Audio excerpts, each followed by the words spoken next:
గతసారి అని చెప్పడానికి హిందీలో పిచ్లీ బార్ అని చెప్పాలి.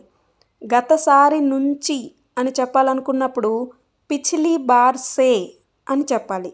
నెక్స్ట్ వన్ గత సంవత్సరం అంటే హిందీలో పిచ్లే సాల్. గత సంవత్సరం నుంచి అని చెప్పాలనుకుంటే పిచ్లే సాల్ సే. నెక్స్ట్ వన్ గత రాత్రి అంటే పిచ్లీ రాత్. గత రాత్రి నుంచి అని చెప్పాలనుకున్నప్పుడు హిందీలో పిచ్లీ రాత్ సే అని చెప్పాలి. నెక్స్ట్ వన్ గత వారం అంటే హిందీలో పిచ్లే హఫ్తే.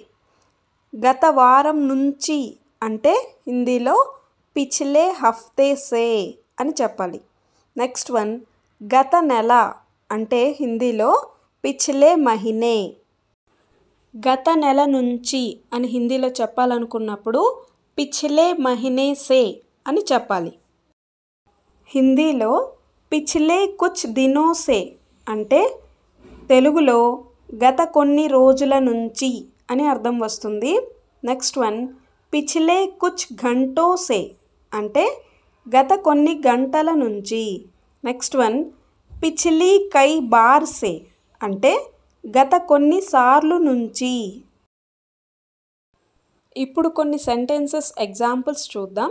ఫస్ట్ వన్ హిందీలో పిచ్లీ బార్ సే ఇస్ బార్ అచ్చా సే పढ़ना है అంటే గతసారి కంటే ఈసారి బాగా చదవాలి అని అర్థం వస్తుంది. నెక్స్ట్ సెంటెన్స్ పిచ్లే కుచ్ దినో సే తబియత్ ఠీక్ నహీ హై. దీని తెలుగు అర్థం మీరు కామెంట్ చేయండి. Thank you. Please like, share and subscribe.